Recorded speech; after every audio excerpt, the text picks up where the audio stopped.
Hello tout le monde et bienvenue dans Recréer TensorFlow. Dans la précédente vidéo, nous avons construit les codes pour la fonction build et la fonction forward de la couche dense. Maintenant, il nous faut nous occuper de la fonction backward. Nous avons déjà fait la logique où il reçoit l'input ici et chaque boîte fait forward et envoie la sortie. On récupère le output ici. Maintenant, il reçoit une dérivée output et la propage dans ce sens-là, dans le sens contraire. Donc pour ça, il faut qu'on fasse la boucle également encore et qu'on appelle la fonction backward de façon successive. Bien sûr, il faut bien sûr qu'on vérifie que la dérivée output, voilà, que son shape correspond bien sûr au shape de self.output. Ok, ça c'est très important pour nous. Voilà, donc ça, une fois qu'on a vérifié ça, c'est bon. On peut maintenant y aller.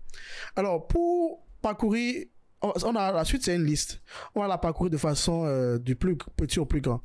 Alors imaginez ceci, si on a une liste par exemple de fruits où on a ici banane. Alors, je sais pour ceux qui ne connaissent pas qui ne savent pas comment parcourir une liste de façon du derrière vers le devant. Ici, je mets quoi? Je mets fraise. Alors, si on veut parcourir la liste fruits dans le sens contraire, on peut juste faire, quand vous faites fruits comme ceci, 2.2. -1, ça vous donne ça dans le sens contraire déjà. Ok? Ou simplement vous faites reversed fruit et je pense que ça c'est un générateur. Donc du coup si je fais reverse fruit, si je fais for f in reversed fruit, print f, vous allez voir c'est fraise d'abord. Voilà, fraise, citron, banane. Ok, donc on va faire la même chose ici. On va lui dire quoi? Donc, je vais utiliser la formule reversed pour que ce soit beaucoup plus simple à comprendre quand vous allez lire le code plus tard. Donc, ici, ce que nous allons faire, c'est quoi? Nous allons faire for boîte. Ok, les boîtes qu'on a créées là. For boîtes qui sont dans la suite. Et la suite, c'est là. On l'a créé dans la fonction build. On a la suite qui est ici. Ok, donc c'est produit matriciel, le biais et l'activation qui est le sigmoid de façon optionnelle. Donc for boîte in reversed self.suite. Ok, là maintenant on fait quoi? On fait boîte point backward dérivé output. Là, ce qu'on va faire, on va l'appeler aussi dérivé output, pourquoi pas. Qu'est-ce qu'il fait ici? Je vais prendre une autre couleur. Ça. Il récupère, on lui envoie une dérivée output. Il le fait. Il fait la multiplication avec son backward. Il l'envoie à celui-ci. Celui-ci aussi, il le reçoit. Il reçoit notre dérivée output, même chose, qui est le retard de ceci. Et il applique son backward.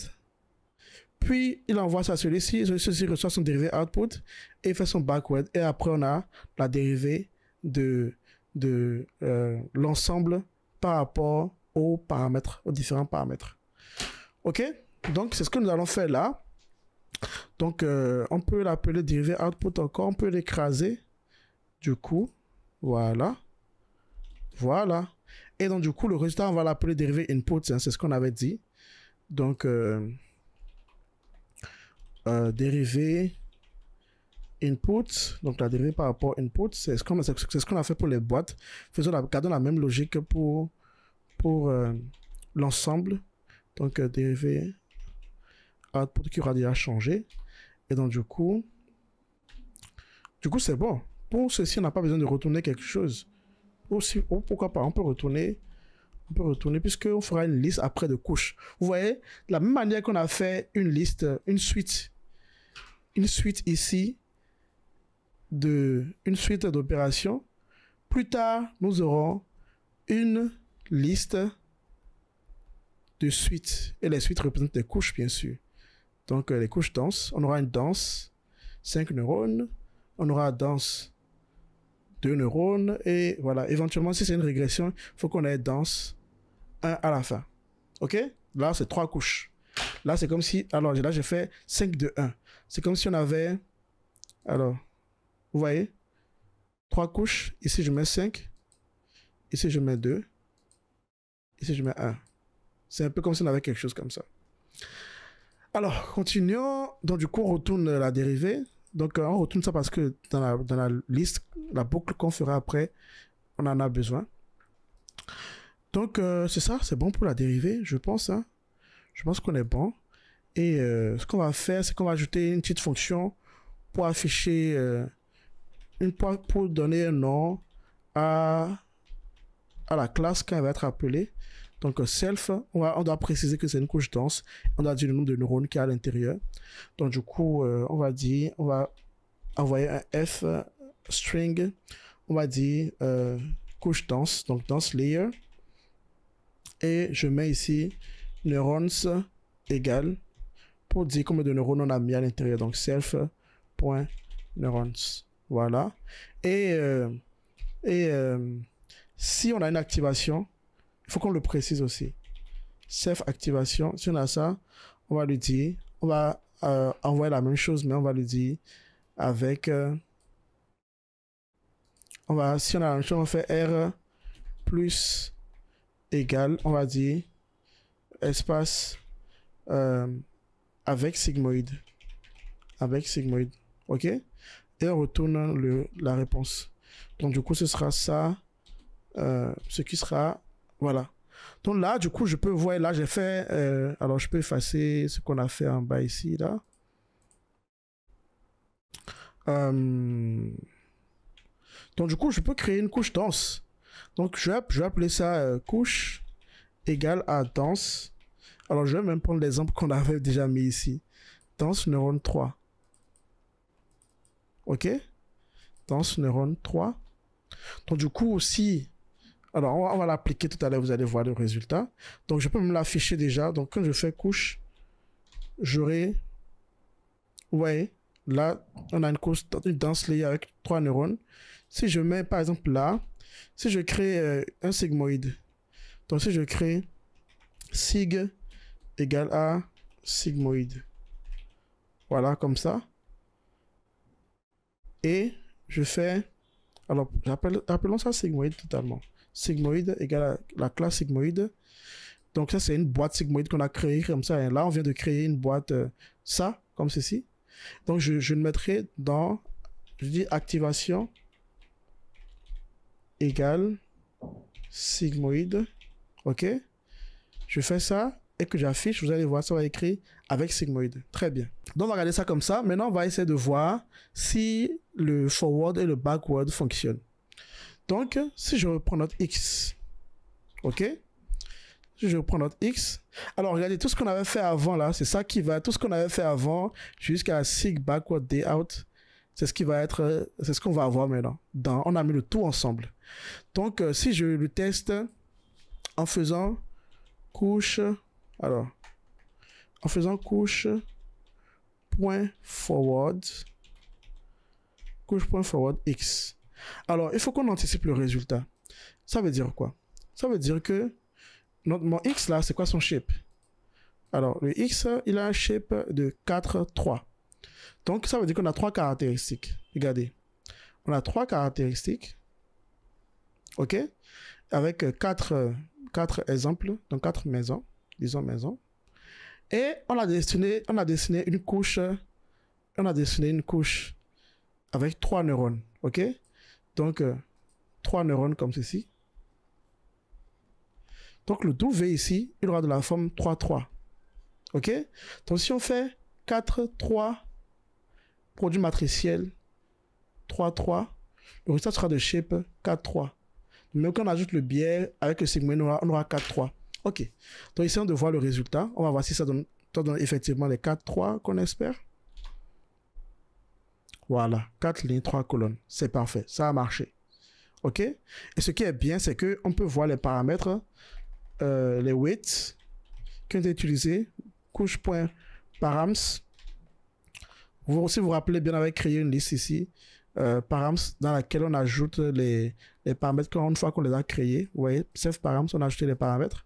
Donc, si on regarde params, vous voyez, le premier élément, ça c'est W. Vous voyez, c'est 3, 3. Et ça, c'est 1, 3. OK? Donc là, je vais faire encore un autre exemple. Je vais mettre 2 neurones. On affiche.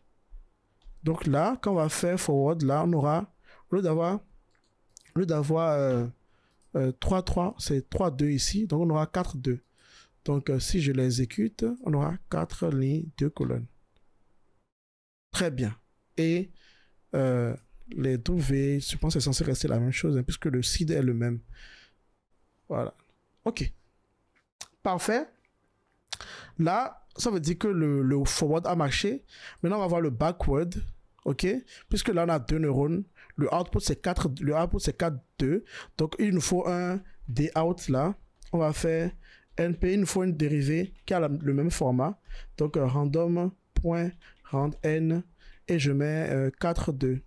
4, 2. Et donc, ça marche. Là, c'est dout. Donc, c'est la dérivée qui reçoit, en fait, dout. Et donc, du coup, il faut que je l'affiche aussi. Dout. Voilà. Donc, si je fais couche, la couche point backward. Alors, c'est ça. Backward, dout. Est-ce que ça marche? On croise les doigts, Ça a marché, c'est super. Donc, ça marche. Si vous voulez, on peut vérifier rapidement la suite. Couche, suite, pour voir les éléments qu'on a à l'intérieur. Vous voyez? Pour le sigmoïde, là, on n'a pas donné un nom. Alors, faisons ça. Allons dans sigmoïde et créons un nom à sigmoïde. On va l'appeler, on va faire def rep, la fonction rep, c'est ça qui nous permet de faire ça. Donc self, 2 points, je fais return et je fais sigmoid. OK? Donc avec ça, si on revient dans la couche dense, qu'on exécute et je recrée ma couche dense ici et que je fais ça, voilà, avec sigmoid. Si j'affiche ceci, vous allez voir. Oh, la couche est vide. Ah, c'est parce qu'on n'a pas fait le forward. Parce qu'il faut d'abord faire le forward pour qu'on ait un build. Vous vous rappelez, on fait le forward une seule fois au début. Vous voyez? Parce qu'au début, initialisation, c'est trop. Tant qu'on n'a pas fait forward, ça ne marche pas. Donc, du coup, je vais réessayer le forward. Voilà. Et dout. Et je fais ça. Et je fais ça. Oups, mais pourquoi ça n'a pas marché ici? Pourquoi ça n'a pas marché ici? J'ai appelé le sigmoid.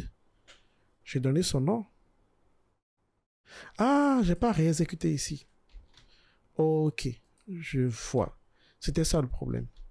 Donc, si je refais ça, j'ai pas rappelé le sigmoid en fait. Donc, là, on aura sigmoid. Très bien, vous voyez, on a créé produit matriciel, ajout de biais et sigmoid. Donc, c'est ça une couche pour nous. C'est-à-dire que ceci là, une couche, voilà ce qui se passe à l'intérieur avec les 5 neurones ou 2 neurones, par exemple. Donc voilà, on a créé une couche, c'est très bien. Maintenant, dans la prochaine vidéo, nous allons voir une autre abstraction, c'est-à-dire que maintenant qu'on a créé des couches, on va créer maintenant notre modèle qui peut avoir plusieurs couches. C'est-à-dire qu'on pourra maintenant avoir ceci, ceci. Donc on aura peut-être une liste de dense avec 3 neurones, puis dense avec 2 neurones, et ainsi de suite. Allons-y dans la prochaine vidéo.